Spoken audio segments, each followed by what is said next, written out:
Chippy! Hindi po sumalubong sa amin mga kaparabis. Kakarating lang namin. Chippy! Chippy!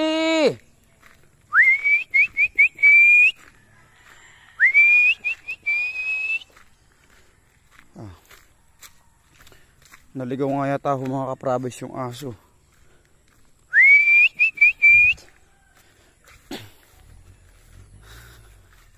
Pinasama ko kasi mga kaparabis nito sa kapatid namin. Pauwi gawa ng hindi na nga ho nakasama yung kapatid namin para lang maibalik po yung aso.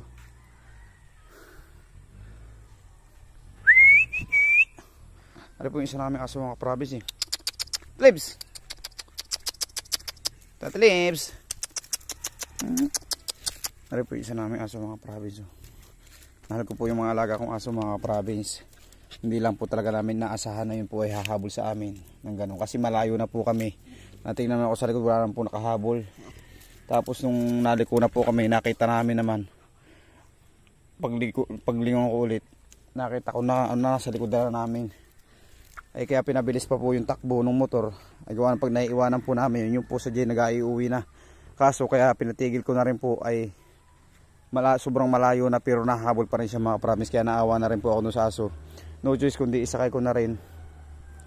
At ang naging decision po namin, maiwanan po yung isang kapatid ko para po maibalik dito sa bahay. Pero ang ano po ngayon yan ay pagdating daw po doon sa may kalaghatian ng kalsada, sa kalaghatian, medyo malayo-layo pa. Bumaba daw po yung aso mga kaparabis.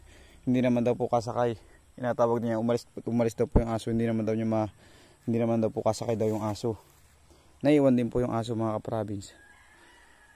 Ngayon po, pagdating ko, hindi pa po nasa lubong sa amin kasi po natin po kami laging nasa lubong po yun. Aray lang po yung sumalubong sa amin mga kaparabis. Tata Libs. Libs! Parini. Ngayon po, napakabait po yung mga aso yan. Masama po yan doon sa kapatid ko. Gawa ng pag kami po nagabuhay po nung lagi po nasama sa amin dyan sa paahong karera po yung mga aso namin yan. Nasama po yan, pero pag papunta po kami Nyugan, yan po inasama lang po namin sa Nyugan mga kaparabis. Inasama po namin sa Giant. Pag malapit lang po yung pupuntahan. Pero napakalayo po ng pupuntahan mga kaparabis. Sa tawid dagat po kami. Papunta po kami Marinduque. Hindi po namin pwedeng isama mga kaparabis kasi bawal din po sa sasakyan. Sana po maunawaan ninyo sa mga basher po natin dyan. Sa mga nambabas po sa atin. Sana patapos po ipatapusin po muna yung video mga kaparabis bago po kayo mang-bash. Mahal ko po yung mga alaga naming aso nga. Yan po yung number 1 friends na namin po dito sa probinsya. Number 1 katulong po namin yan. Bantay po namin yan dito sa probinsya. Kung hindi ko po mahal yung mga aso na mga kaparabis, hindi po yan malapit sa akin. Ayan po mga kapatid po yan. Tapos yung kanina, kapatid po rin yun at saka ina. Ayan kaso wala pa po yung isa. Yung humabol po sa amin. Yung po talagang makamalapit po sa akin talaga mga kaparabis. Kasi doon sa mga lakad ko po dati pag ako ay nag-travel ng bundok. Ako po yung po sidyang inasama ko pag mga bundok-bundok po ang pupuntahan. Kaso tawid dagat po kami kaya hindi ko nga po naisama. Ayan. Chippy! Chippy! Wala pa rin po mga kaparabis.